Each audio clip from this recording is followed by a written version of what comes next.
Bonjour à tous, voici le HTC Desir C, le petit et même le tout petit dernier de HTC qui tient extrêmement bien en main puisque c'est vraiment un tout petit format avec un écran de 3,5 pouces. Il est un petit peu épais puisqu'il mesure presque 12 mm d'épaisseur, mais il est très agréable à prendre en main et léger surtout puisqu'il pèse moins de 100 grammes. À l'intérieur, on va retrouver un fond entièrement rouge où on va pouvoir avoir un port micro SD et un port SIM classique. Le côté un petit peu fun se trouve à l'intérieur, ça reprend les couleurs de Beats Audio puisque ce téléphone fait partie de la série qui va accéder aux performances audio de la marque qui a été en partie rachetée par HTC. Le Desir C, comme les nouveaux One, tourne sous Ice Cream Sandwich. Donc on va avoir ici l'association de la dernière version d'Android avec l'interface Sense de HTC. On va l'avoir dans une version quasiment complète, puisque mis à part quelques détails, elle va être entièrement reprise comme sur les One. La différence par exemple va se trouver ici dans des widgets un petit peu allégés. Là on va avoir par exemple un arrière-plan qui va être noir au lieu d'avoir le ciel entièrement matérialisé, ce qui permet d'avoir quelque chose de plus facile à faire tourner.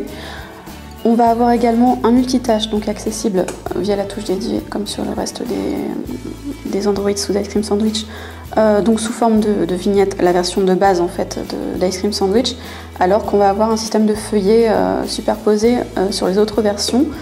Donc ici c'est un tout petit peu plus léger. Je ne sais pas si on le voit très bien en vidéo, l'affichage ne va pas être exceptionnel sur ce terminal puisqu'il a une résolution de 320 par 480 pixels. Donc ça reste assez modeste. Si on va dans le navigateur et qu'on va à tout hasard sur Mobile Actu, on va avoir déjà un clavier. Il est étroit mais plutôt agréable à utiliser. Ça va être destiné certes aux petites mains mais plutôt fonctionnel. Donc là si on va sur notre site, on verra bien qu'il est impossible de déchiffrer quoi que ce soit sans zoomer assez sérieusement dans l'image. Après tout, c'est un smartphone qui fait à peu près tout ce qu'on lui demande, mais il n'est pas forcément fait pour un usage intensif sur Internet, en multimédia, pour ce genre de choses. Après, il le fait correctement, bien sûr, ce n'est pas très rapide. Ici, quand on zoome, ça lag un petit peu, c'est pas toujours évident à faire, mais ça fonctionne, il n'y a pas de bug particulier. C'est juste qu'il ne faut pas être trop pressé avec ce smartphone. Il faut dire qu'il est équipé d'un processeur de 600 MHz et de 512 Mb de RAM. Mais la bonne surprise, c'est que il s'offre toutes les fonctionnalités d'Ice Cream Sandwich et Sense. Ça tourne bien, ça va pas super vite, mais un processeur, parce qu'il se fait de plus récent, arrive à faire tourner tout ça, ce qui est une assez bonne surprise.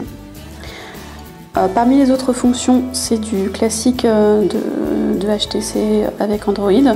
On va avoir toutes les fonctions habituelles, on peut s'en servir comme modem pour partager sa connexion internet, sous hasard d'avoir bien sûr un forfait adapté.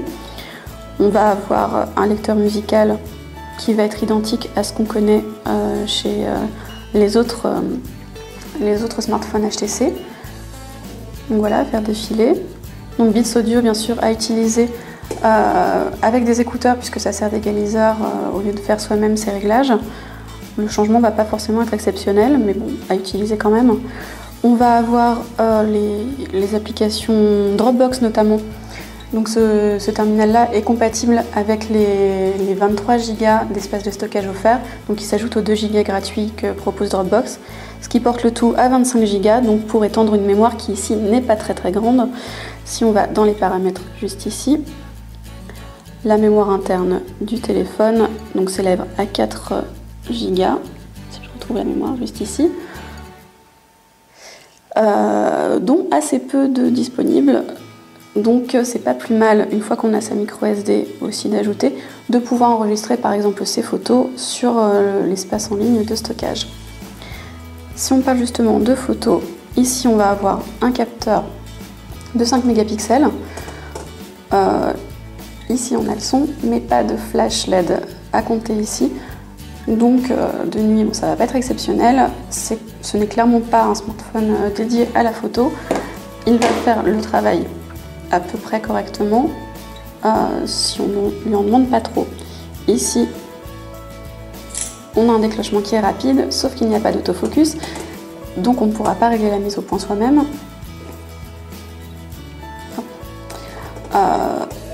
Avec des résultats plutôt corrects. En vidéo, ça va être un petit peu moins bien puisque la résolution maximale, je ne sais pas pourquoi je l'ai mis en route, va être, je vais vous montrer, hop, juste ici, de 640 par 480. Donc ça reste minime. L'avantage, c'est qu'on peut au moins transférer facilement ces vidéos sur les réseaux sociaux et ce genre de choses. Ça ira vite puisque ça restera assez léger. En matière de lecture, on ne va pas pouvoir, au niveau de la capture, prendre des photos en même temps qu'on filme une petite vidéo. Par contre, on va pouvoir le faire, si je vais dans la galerie, en même temps que la lecture. Hop, je ne la voyais plus. Donc ici, si on lit cette vidéo à tout hasard, on va pouvoir faire une capture en cours de lecture, ce qui est plutôt sympa. Ici, on ne va pas pouvoir décoder tous les formats, ça va être du MP4, pas grand chose d'autre. Mais bon, c'est déjà pas si mal pour ce type de téléphone qui, il faut le rappeler, vient tout juste de sortir et qui coûte à peine 200 € chez les revendeurs en ligne. La question est de savoir si on veut vraiment passer sur ce type de téléphone. La réponse peut être oui si on veut quelque chose de très compact, mais dans la mesure où on trouve des smartphones sous Ice Cream Sandwich comme le One EV ou sous Gingerbread comme un Xperia U chez Sony pour des prix à peu près similaires et qui vont avoir des performances techniques un petit peu plus importantes et qui donc sont susceptibles de mieux évoluer dans le temps, la question mérite d'être méditée. Après, il faut savoir qu'on le trouve aux alentours d'1 € avec un forfait, donc ça reste un smartphone d'excellent rapport qualité-prix et qui pourra séduire les personnes ayant un petit budget.